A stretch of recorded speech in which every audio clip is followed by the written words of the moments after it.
ibu ini memang sudah berkecimpung di bidang pertanian ini mungkin sudah lebih hebat begitu daripada kami ini kan teorinya aja biasanya, prakteknya yang masih kurang. Dulu saya memang penelitian saya itu 2 tahun Pak di Sukamara. Jadi musim hujan, musim kemarau, tanahnya di sini tanah organik. Terus yang tanah mineralnya saya di kebun SPMA itu menanam sawi dengan tumpang sari dengan daun bawang dan tumpang sari dengan kemangi. Kenapa saya meneliti itu agar supaya mengurangilah penggunaan bahan kimia, ya, terutama pestisida yang sering digunakan petani. Nah petani itu sering kalau sudah menggunakan pestisida lalu hamanya tidak mau mati lagi, lalu dicampurnya jangan dicampur dan lebih sering biasanya sampai itu mati. Nah itu kan luar biasa residunya yang ada pada produk-produk pertanian kita. Nah itu bagaimana kemarin penelitian saya ternyata lebih bagus di pinggir-pinggir galangan itu ditanami kemangi, tapi sampai berbunga. Nah bunganya ini nanti kalau hama itu kan ada musuh alaminya. Nah musuh alaminya ngambil nektar di kembangnya kemangi, dihisapnya di situ. Jadi cepat dia berkembang biak. Nah ini nanti yang secara alami dia akan memangsa hamanya. Alhamdulillah tuh bagus sawi saya. Jadi foto saya deh. Jadi seperti itu. Jadi memang tuh bagus hasilnya. Jadi kemarin saya tumpang sarinya tuh acak, terus ada yang jejer. Sama aja sebenarnya. 2 tahun tuh musim kemarau, musim hujan. Hampir 2 tahun saya nyewa tanah di situ ya itu lain. Tapi yang saya sebelah sana yang punya bahan bangunan itu Pak. Toko bahan bangunan ya, itu. Pak Sarime. Nah itu di seberangnya itu saya sewa. Kemudian masuk lagi ke dalam yang ada gambar burung Garuda. Nah di situ. Nah itu jadi dengan kemangi, tapi sampai berbunga. Dibiarkan aja berbunga. Di situ nanti banyak sekali musuh alaminya yang ngambil nektarnya di situ. Nah kalau bawang daun itu apa ya? Karena dia mengeluarkan aroma itu juga bisa, tetapi Musir dia mengusir. Jadi begitu dia tercium itu dia lari, ya. Lari. Jadi saya kemarin itu kalau malam itu menjelang malam saya pasang perangkap lampu kuning, lampu. Jadi pakai lampu yang karena jauh listrik jadi pakai lampu yang apa itu emergensi ya. Saya pasang tuh. Jadi saya ini kan saya di bawah ini saya tampung dengan ini kasih air sabun. Jadi begitu malam nih banyak tuh hamanya. Oh iya. Ya masih di situ. Jadi saya menghitung tuh. Penelitian jadi yang hama-hama yang suka cahaya itu dia datang, terus kena lampu kan, lalu dia kena lampu lalu jatuh gitu. Seperti itu. Jadi saya tidak menggunakan bahan kimia sedikit pun, termasuk pupuk. Saya menggunakan pupuk kandang, pupuk kandang dengan pupuk kandang ayam dengan kompos kemarin saya ngambil dari kelompok tani yang ada di kandang. Itu dari eceng gondok dicampurnya dengan kotoran kelelawar. Tetapi dari aspek produksi masih bagus kandang juga. Tetapi kan yang namanya limbah kalau kita manfaatkan juga bernilai ekonomi gitu. Jadi alhamdulillah kemarin saya S3 saya itu sampai saya tempuh sampai 6 tahun baru selesai karena menanamnya itu berulang-ulang.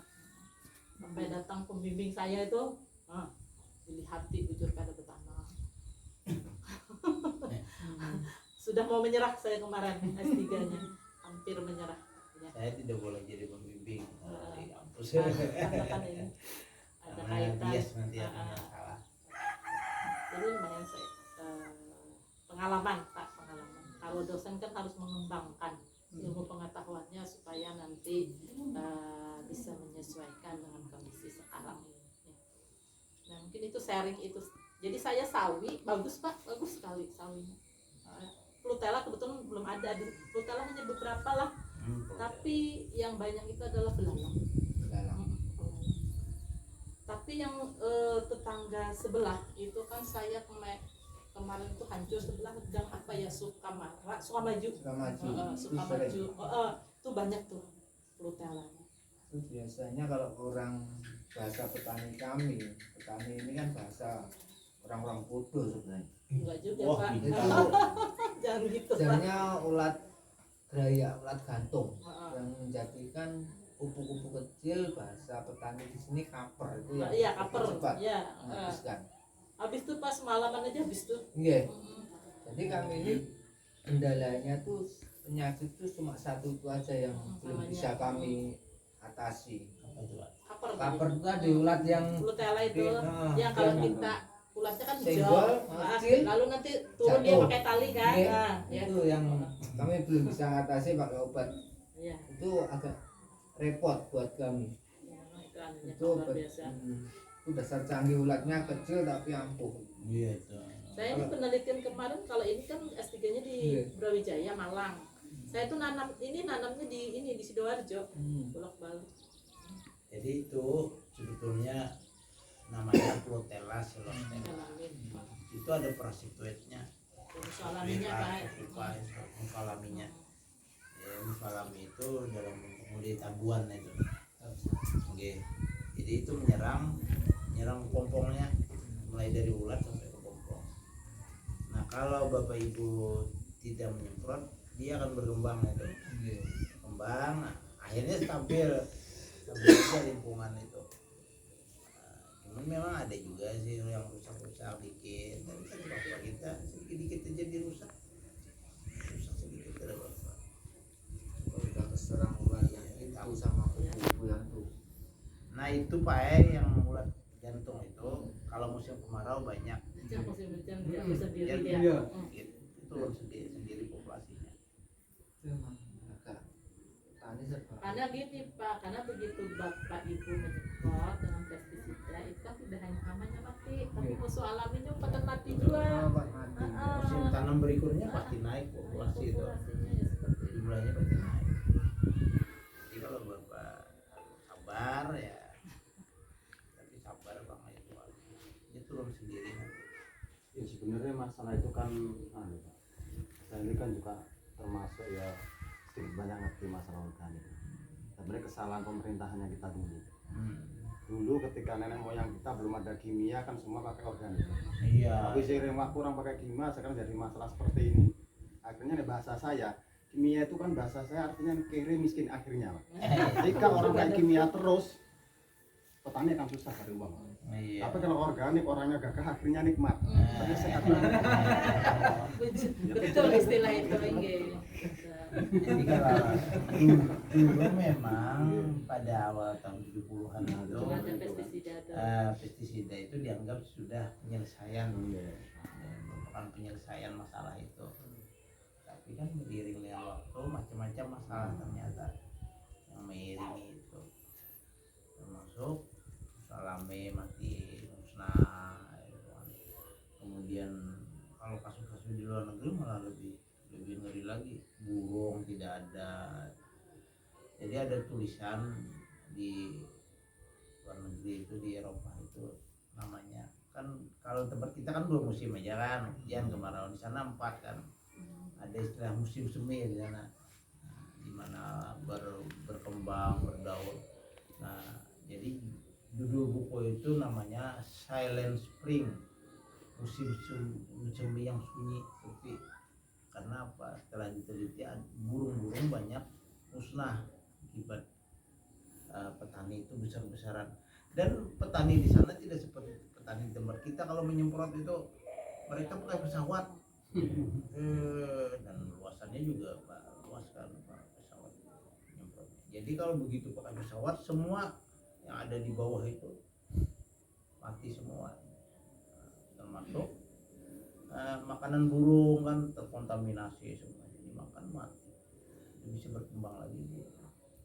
Itu sudah kejadian di luar, di Eropa. Jadi kita kalau orang sudah kejadian jangan diumpatin, kita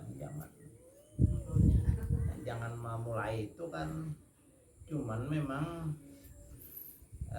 beberapa pestisida masih bisa kita gunakan yang aman itu. Yang aman. Yang aman, ada beberapa pestisida yang aman. Tapi kalau di Kalimantan ini menurut saya masih kategori aman Pak, beda kalau di Jawa. Di Jawa tuh nanam kol terus bubis tuh. Wah itu Terus jember ya, kalau nggak kuat beli obat ya mahal kan, racun kan. iya. Itu buat nyemprot minyak gas, solar Pak. Oh, Buat nyemprot kirim ke Kalimantan, enak kita makan lalapan di seafood, wah. Iya. Habis itu sakit kepala, ya, karena itu gas makan, real.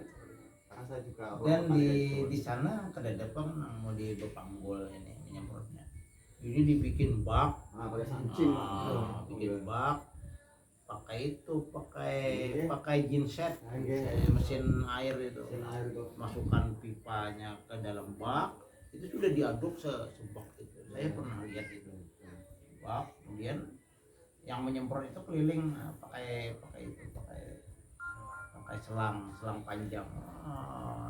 Kalau di Jawa, kalau di luar negeri malah lebih lebih ngeri lagi dulu, tapi sekarang mereka sudah ada kesadaran tidak lagi menggunakan pestisida, hanya memakan kan manusia juga, tidak cuma ada petani yang tidak mau makan itu, makan tanaman yang bersemprot itu kan mau sidin nanam sendiri di pinggir rumah mana itu yang dimakan sidin. Jangan gitu. Tapi kalau tanaman saya ini hampir alami. Nah itu bagus itu. Jadi pada umumnya masyarakat tani ini pintar, tahu juga kesehatan. Cuman kalau dalam skala luas tanaman itu pasti terserang hama. Kalau saya dulu di sana kimianya kuat nih. Ya, bagus itu kan, makanya bagus-bagus kan Di sawitnya. sana dulu. Di sini hitungannya itu hampir kurangnya 75% saya. Kan masih anu Pak, ekosistemnya masih bagus. Di bawah. Makanya di Kolamnya masih sini banyak. termasuk kalau ini ingin menjaga tanah di sini supaya nggak hancur kayak di dalam. Jadi bahan organik itu perlu untuk pengawetan tanah istilahnya, diawetkan supaya tahan lama. Di sana saya itu mau bikin bukasi lagi di sini. Nah, Nah, bagus tuh. Rencananya saya bikin tanah organik. nanti diajari yang lain bikin bukasi Pak. Oh ini senior semua ini Pak. Oh iya. Oh, itu Pak Supri itu makinnya. Ini lulusan mana sih? Fermentasinya pakai apa, bakteri apa yang M4 tuh kan? M4 ya Pak. M4. M4 ya.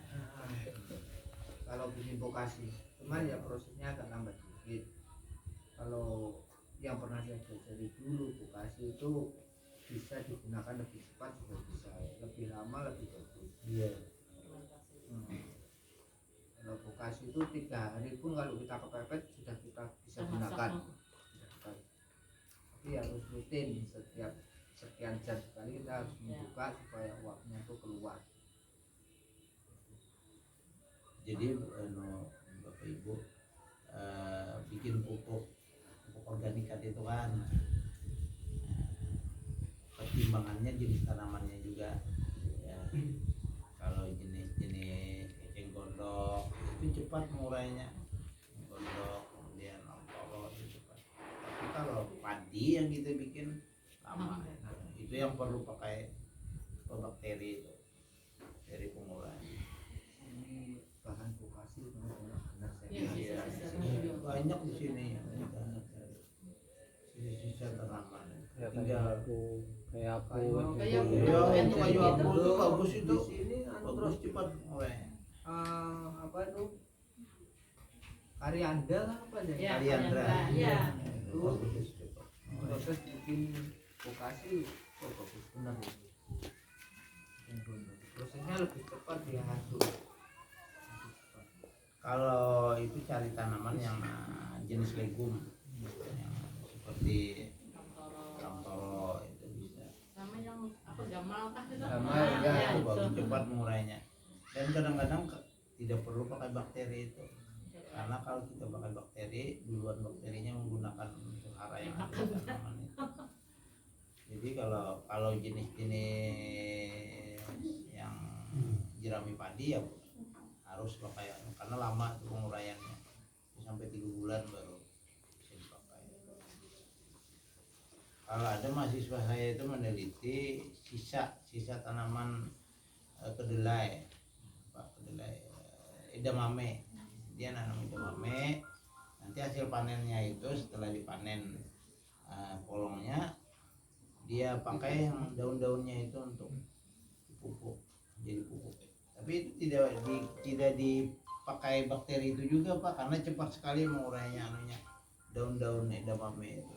Ada nggak sih yang nanam edamame gitu dalam Edamame itu kedelai Pak? Oh, Kedelai yang kedelai. dari Jepang itu nggih. Kedelai dari Jepang butirannya Itu yang besar. menanam itu kemarin kita lihat di daerah yang arah ke Cempaka. Yang ada yang latihan tembak tuh nah. oh lapangan tembak. Gunung Kupang. Ya, daerah sana banyak itu. Karena yang jualan di Banjarbaru ada yang ke toko kebun untung. Nah itu yang menjualkan. menanam karena organik kan di situ, lalu dia menanam lalu dijualnya di tokonya itu. Iya kan di rumah pinggiran gitu kan. Itulah Pak larang harganya. Ada momen kedelai tapi besar-besar segini. Jadi itu ada yang beku. Kalau ini lebih tanaman dibeku, nanti kalau kita ambil direbus aja. Makanya kalau restoran Jepang tuh pasti ada edamame. Edamame dia mau anu gitu. Kedelainya tapi besar. Iya. Kedelai yang ada khusus varietas dari Jepang itu Pohonnya besar. yang dulu. Nggak ada di sini edan. Yang ada di sini edan mami pak. Edamame. Edan mami. Tapi berangkat telat Bukan maminya itu. Jadi gila mami ya yang ada ya. Bukan mami. edan mami. Ada lagi kan Bapak Ibu yang mau kita sharing. Saya mau foto aja nanti di